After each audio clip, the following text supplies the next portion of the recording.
Good morning students. पिछले video में हम लोगों ने 7.6 का क्वेश्चन नंबर 15 तक किया, मतलब किया तो 13 तक, लेकिन आप लोग जो है 15 तक उसमें सॉल्व किए होंगे। आगे हम लोग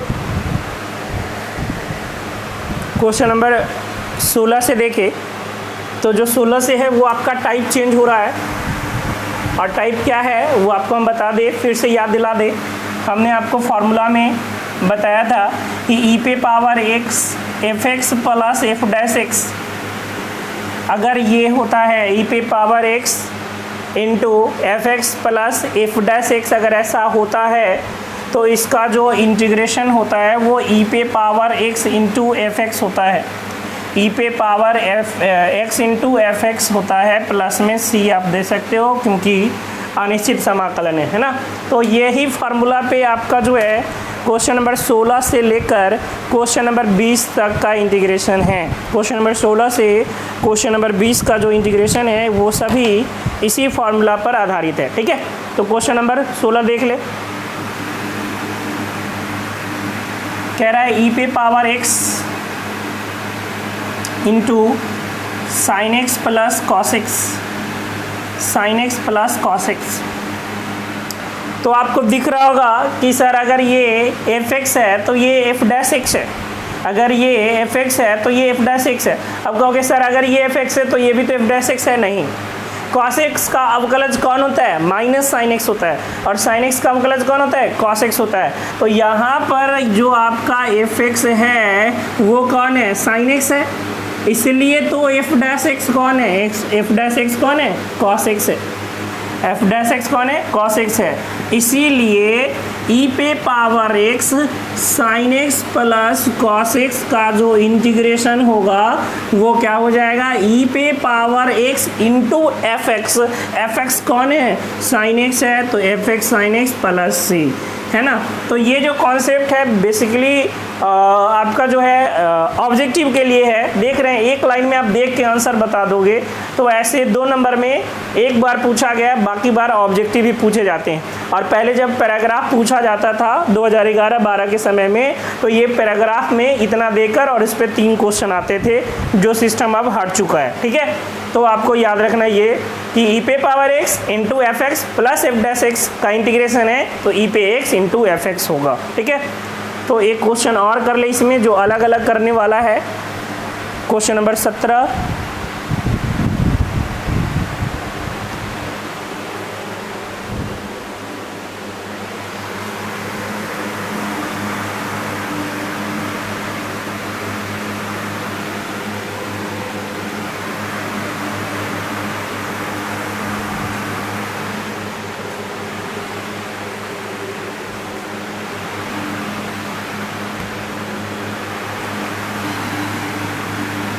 जिसमें कह रहा है कि x बाई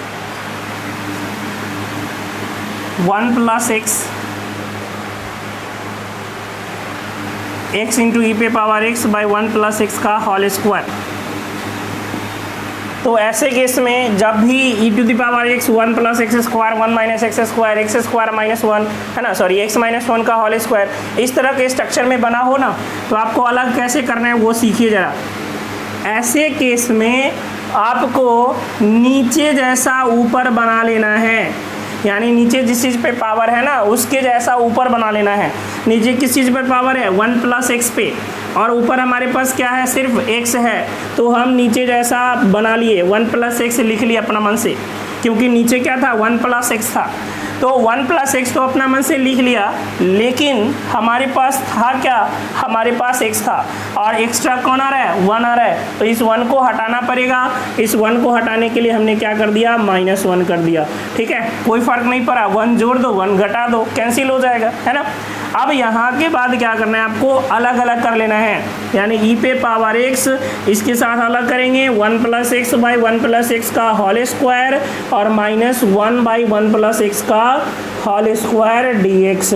ये एक बार कट जाएगा, एक कैंसिल हो जाएगा ये, तो क्या हो जाएगा? ये ई पे power x into 1 by 1 plus x और प्लस ये माइनस यहाँ पे लिख लेते हैं बीच में प्लस करके, -1/1 + x का होल स्क्वायर dx।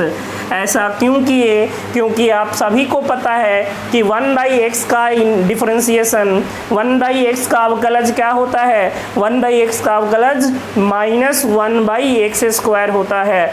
तो बताइए 1/1 + x का जो अवकलज है वो क्या होगा? -1/1 + x का होल स्क्वायर होगा कि नहीं? कहने का मतलब कि सर जी f(x) अगर आपका 1/1 + x है तो f' क्या होगा? -1/1 + x का होल स्क्वायर होगा, है ना। अगर f(x) आपका 1/1 + x है तो f' क्या होगा? -1/1 + x का होल स्क्वायर हो जाएगा। तो बताइए, इसलिए जो इंटीग्रेशन है इसका e⁻x × 1/1 + x प्लस -1/1 + x का होल स्क्वायर इक्वल टू क्या हो जाएगा? याद है, e⁻x × f(x), e⁻x × f(x) यानी e⁻x × 1/1 + x प्लस c, यानी e⁻x/1 + x प्लस में c। ठीक है, तो ये हो गया आपका क्वेश्चन नंबर 17। समझ में आ रहा होगा। जब भी x/1 + x² करके या कुछ भी नीचे करके e⁻x लगा दे तो उस केस में आपको नीचे जैसा ऊपर बना लेना है। उससे आप जो भी जोड़ो घटाओ कुछ भी करो, नीचे जैसा ऊपर बना लो, अलग अलग कर लो।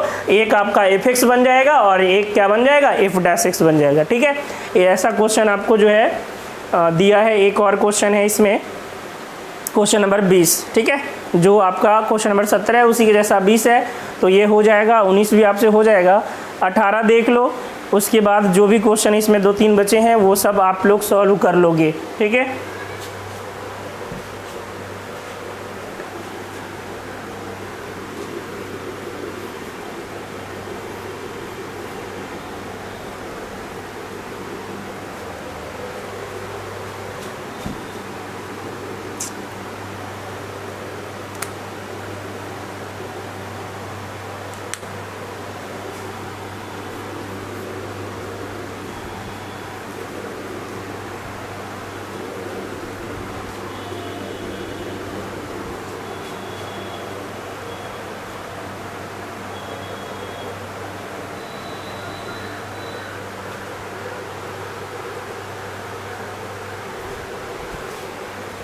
तो देखिए क्वेश्चन नंबर 18 या हाँ 18 कह रहा है e⁻x × 1 + sin x / 1 + cos x। तो आप सभी को पता है कि e⁻x है तो इसको अलग अलग होना पड़ेगा। e⁻x है तो इसको अलग अलग होना पड़ेगा। अब इसके लिए हम लोग क्या करेंगे? फार्मूला लगा देंगे। तो 1 + cos x का फार्मूला आपको पता है क्या होता है? 2 cos² x/2। ये 1 + cos x पूरे 11 से लेकर 12 तक में हज़ारों बार यूज होते हैं, लेकिन अभी तक बच्चा को याद नहीं हो पाता है कि 1 + cos x क्या होता है? 2 cos² x/2 होता है। अब यहाँ से क्या करो? इसको अलग अलग कर लो। एक बार 1 के साथ तो 1/2 cos² x/2। अब प्लस इसके साथ करोगे तो इसको भी कन्वर्ट कर लो x/2 वाले एंगल में। sin x को भी क्या लिख सकते हैं? 2 sin x/2 × cos x/2 बटा में 2 cos² x/2। 2 से 2 हो गया कैंसिल, एक cos x/2 से एक cos x/2 कैंसिल, यानी ऊपर बचा sin और नीचे बचा cos। sin/cos क्या हो जाता है? tan हो जाता है। तो ये हो गया आपका e⁻x इंटू ये cos ऊपर जाएगा तो क्या बनेगा? sec बनेगा, यानी 1/2 sec² x/2 और प्लस ये क्या बन गया? sin x/cos x क्या बन जाएगा? tan x/2 बन जाएगा।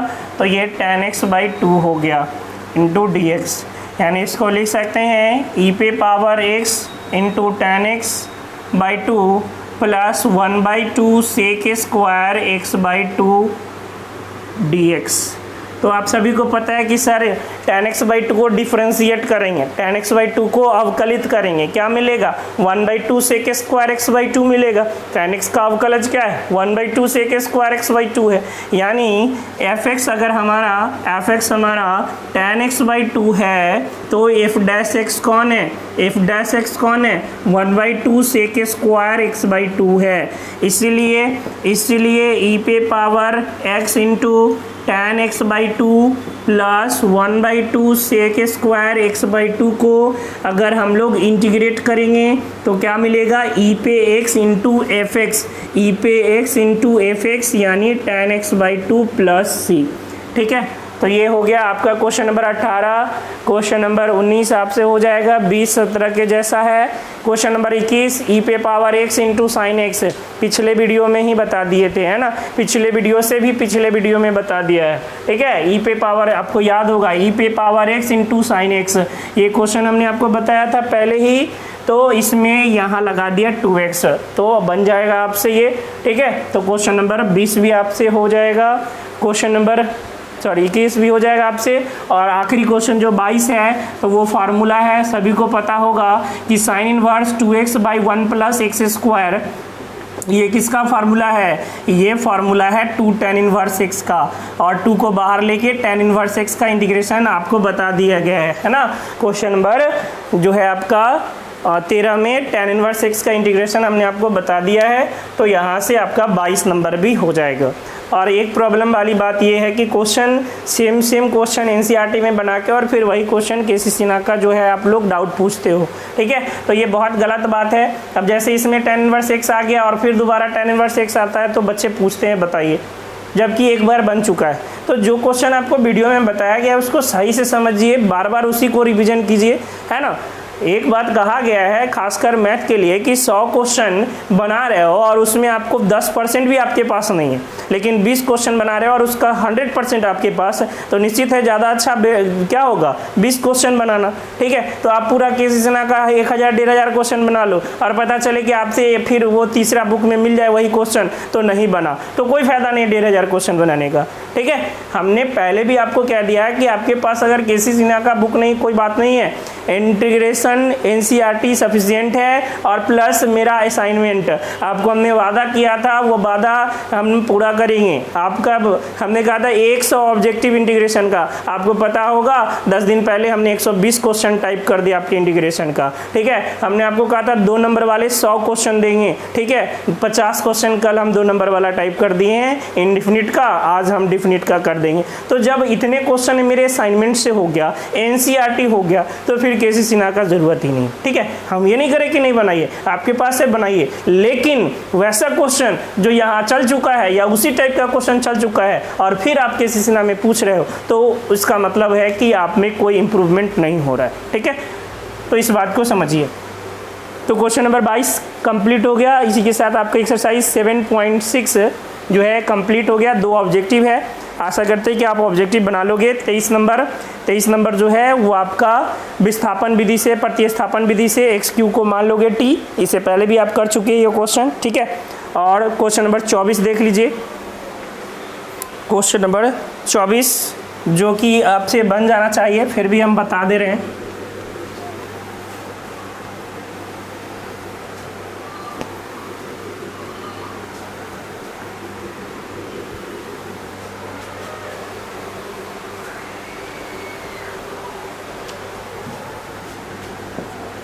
कह रहा है e पे power x into sec x into 1 plus tan x। पूछा जा चुका है बोर्ड एग्जाम में ये क्वेश्चन।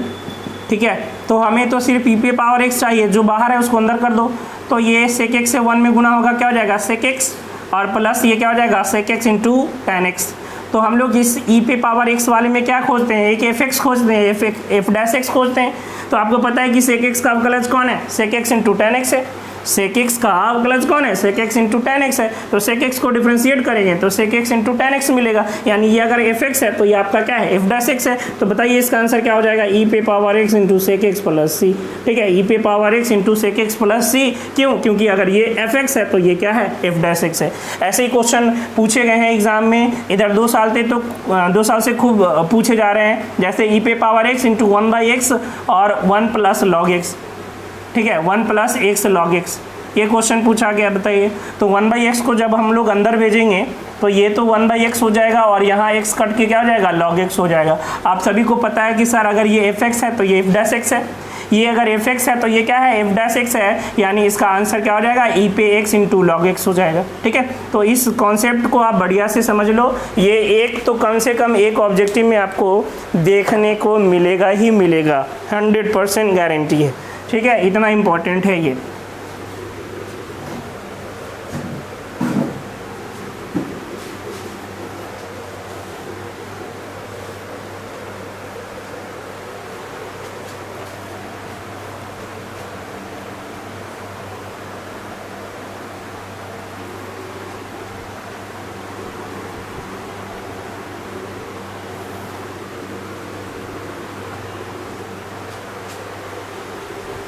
तो आज अभी के वीडियो में कुछ समय बचा हुआ है तो हम लोग कुछ एक्स्ट्रा बातें कर ले। जैसा कि हमने इंटीग्रेशन के कुछ वीडियो में, किसी वीडियो में हमने आपको बताया होगा कि जो सेक पे पावर सम फलन होता है, सम यानी सेक स्क्वायर, सेक पे 4, सेक पे 6, सेक पे 8, ये सब का इंटीग्रेशन आप सेक स्क्वायर बाहर लेके बाकी को tan में कन्वर्ट करके कर सकते हो। लेकिन जो सेक पे पावर विषम है, और याद रखना जो हम सेक के लिए बोल रहे हैं वो कॉसेक के लिए भी है, क्योंकि दोनों का नेचर सेम है। ठीक है, तो सेक पे पावर अगर विषम है, कहने का मतलब सेक पे 3 है, सेक पे 5 है, सेक पे 8 है, सॉरी 7 है, तो ऐसे का इंटीग्रेशन जो है वो खंडशः विधि से होता है। ऐसे का इंटीग्रेशन खंडशः विधि से होता है। ठीक है, यानी इंटीग्रेशन बाय पार्ट होता है। याद रखिएगा, सेक क्यू, सेक पे 5, सेक पे 7, ये सब का इंटीग्रेशन खंडशः विधि से होता है। तो उसमें सबसे इंपॉर्टेंट होता है सेक क्यू, सेक क्यू एक्स, क्योंकि ये छोटा होता है तो आपसे पूछा जा सकता है सेक क्यू का इंटीग्रेशन। ठीक है, और देखने से लगता है कि तो बहुत आसान है, ये तो आसानी से हो जाएगा, लेकिन याद रखिएगा ये चीज़ सिर्फ और सिर्फ एक ही मेथड से होगा और वो है खंडशः विधि, इंटीग्रेशन बाय पार्ट से। तो कैसे हम लोग इंटीग्रेट करेंगे, इसको हम लोग लिख लेंगे sec x into sec square x, sec x into sec square x. अब कहोगे सर इसमें 2 फलन तो है, दोनों सेक ही है, दोनों ट्रिग्नोमेट्रिक है, इसमें तो आपका आइलेट काम नहीं करेगा। इसमें आइलेट के हिसाब से किसको बाहर लीजिएगा, दोनों तो ट्रिग्नोमेट्रिक फंक्शन ही है। ठीक है, तो इस केस में आपको समझना पड़ेगा कि किसको हम आसानी से इंटीग्रेट कर सकते हैं, किसको हम आसानी से इंटीग्रेट कर सकते हैं। तो आप सभी को पता है कि सेक स्क्वायर एक्स का इंटीग्रेशन tan x होता है, सेक स्क्वायर एक्स का इंटीग्रेशन tan x होता है। तो हम लोग किसको बाहर ले लेंगे, सेक एक्स को बाहर ले लेंगे, सेक एक्स को बाहर ले लेंगे और किसको इंटीग्रेट करेंगे, सेक स्क्वायर एक्स को इंटीग्रेट करेंगे। माइनस आपको पता होगा सेक एक्स का डिफरेंशिएशन, सेक एक्स का डिफरेंशिएशन इंटू यहाँ जो इंटीग्रेशन है सेक स्क्वायर एक्स का इंटीग्रेशन, और फिर दोनों के गुणनफल को यानी दोनों का जो मल्टीप्लाई होगा उसको हम फिर से इंटीग्रेट करते हैं। यही हम लोगों ने सीखा खंडशः विधि में। Sec x into sec square x को इंटीग्रेट करेंगे tan x हो जाएगा, माइनस सेक एक्स को डिफरेंशिएट करते हैं तो आपको याद होगा सेक एक्स का sec x into tan x, sec x into tan x, और ये जो आपका हो गया sec square x, sec square x को इंटीग्रेट करते हैं तो क्या हो जाएगा, tan x हो जाएगा। तो ये हो गया tan x dx। तो ये जो आपका आया टोटल, आगे तो sec x into tan x integrate हो चुका है, आप चाहो तो प्लस में c यहीं पे दे दो। ठीक है, इंटीग्रेट हो चुका है तो ये हो गया sec x into tan x minus, अब इसको कैसे इंटीग्रेट करोगे, ये तो tan square x into sec x हो गया, तो tan square x into sec x आपको पहले भी आ चुका है, tan square x into sec x. तो इसको हम क्या लिख सकते हैं, सेक स्क्वायर एक्स माइनस 1 और इंटू का sec x, sec square x minus 1 और इंटू का सेक एक्स।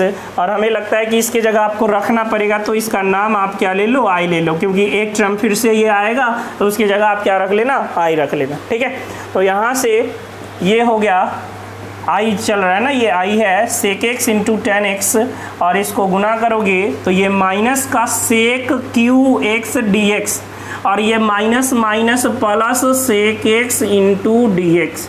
बात आ रहा है समझ में? गुना कर दिए सेक एक्स से, अलग अलग कर दिए sec Q x into d x, minus minus plus sec x into d x.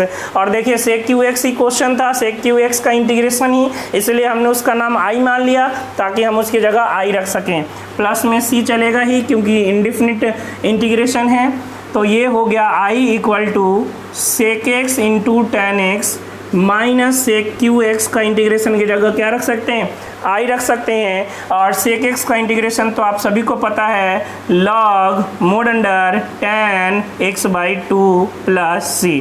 ठीक है, अच्छा सेक है ना, सेक में टेन एक्स बाई टू नहीं होता है, सेक में क्या होता है? Pi by four plus x by two होता है प्लस सी।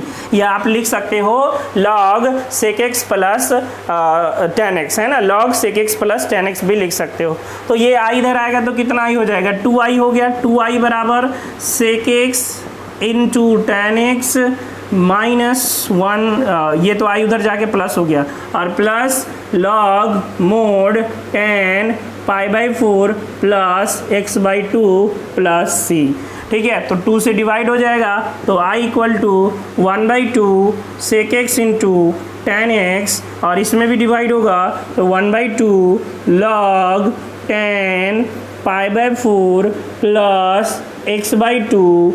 अब प्लस सी में भी डिवाइड होगा तो सी बाई टू होगा, तो हम सी बाई टू को क्या लिख देते हैं? के लिख देते हैं, जहां आप लिख सकते हो कि के बराबर क्या है? सी बाई टू है, क्योंकि 2 से कांस्टेंट में बच्चा भाग नहीं करता है, सब में भाग होगा, है ना। भले ही उसके बदले आप बाद में के लिख दो, या C1 लेके चलो, बाद में अगर सी ही लिखना है तो C1 लेके चलो। ठीक है, क्योंकि कांस्टेंट में कुछ भी गुना होता है, ये बहुत प्रॉब्लम होता है बच्चों को। ये कॉन्सेप्ट को क्लियर कीजिए कि कहीं भी अगर सी हो गया, 2c हो गया, सी बाई टू हो गया, 3c हो गया माइनस, तो ये पूरा कांस्टेंट है। अब हम ये बार बार कांस्टेंट ना लिखे, इसके बदले में एक कांस्टेंट के लिख देंगे। कभी कभी प्लस में भी आ जाता है, कभी कभी प्लस में आ जाता है पाई प्लस सी, तो पाई क्या है? कांस्टेंट है, सी भी क्या है? कांस्टेंट है। तो इन दोनों कांस्टेंट के बदले हम एक ही कांस्टेंट के लिख देंगे। ठीक है, तो याद रखिएगा कांस्टेंट अगर 10 भी कांस्टेंट आता है तो सबको जोड़ गुना जो भी है उसके टर्म में हम एक लिखेंगे। ठीक है, कांस्टेंट हमेशा एक रखना है। तो देख रहे हैं ये हो गया आपका सेक क्यू एक्स का इंटीग्रेशन। सेक क्यू एक्स को क्या लिख लिए? Sec x into sec square x. Sec x को बाहर लिए, सेक स्क्वायर एक्स को इंटीग्रेट कर दिए। ठीक है, माइनस सेक एक्स का अवकलज इंटू सेक स्क्वायर एक्स का integration. Sec square x integration tan x हो गया, सेक एक्स का अवकलज sec x into ten x हो गया, सेक स्क्वायर एक्स को किए टेन एक्स हो गया। तो tan x into ten x, tan square x into sec x. Tan square x को क्या लिख दिए? टेन स्क्वायर एक्स को लिख दिए sec square x minus one into sec x. Sec square x में सेक एक्स से गुना हुआ, सेक एक्स क्यू माइनस का अलग कर लिए, और माइनस में इसमें होगा तो minus minus plus into sec x d x. ये क्वेश्चन था हमारा जिसको हमने आई नाम माना था। आई को हम लोग इधर भेजेंगे तो आई प्लस आई टू हो जाएगा, sec x into ten x, और सेक एक्स को इंटीग्रेट करेंगे तो log mod under tan pi by four plus x by two लिखो, या क्या लिखो? Sec x plus tan x लिखो, जैसी आपकी इच्छा दोनों लिख सकते हो, प्लस का सी। तो 2i बराबर इतना, आई बराबर इतना, यानी 2 से भाग लगा लिए तो 1/2 प्लस सी। ठीक है, या प्लस में के। यही है आपका सेक क्यू एक्स का इंटीग्रेशन, जो कि इंपॉर्टेंट है। बाकी जितने भी सेक पे पावर अगर विषम होगा उसका इंटीग्रेशन इसी तरीके से होता है। ठीक है, जितने भी सेक पे पावर 5 हो, सेक पे 7 हो, सेक पे 9 हो, सबका इंटीग्रेशन इसी तरह से। और कॉसेक का भी इंटीग्रेशन सेम तरीके से आप कर सकते हो, कॉसेक भी सेम चलता है जैसा सेक चलता है। ठीक है, तो इसी के साथ आपका 7.6 कंप्लीट हुआ। जो भी क्वेश्चन था मेरे तरफ से, जितना भी बताना था हमने आपको सब कुछ बता दिया है, इसमें कोई भी चीज़ नहीं छोड़ा है। अब से इससे रिलेटेड आपके जितने भी क्वेश्चन होंगे किसी भी रेफरेंस बुक से, वो आपसे सॉल्व होना चाहिए। ठीक है, तो इस वीडियो में इतना ही। नेक्स्ट वीडियो में हम लोग देखेंगे 7.7 के बारे में, जो कि निश्चित समाकलन का आखिरी पार्ट होगा। ठीक है।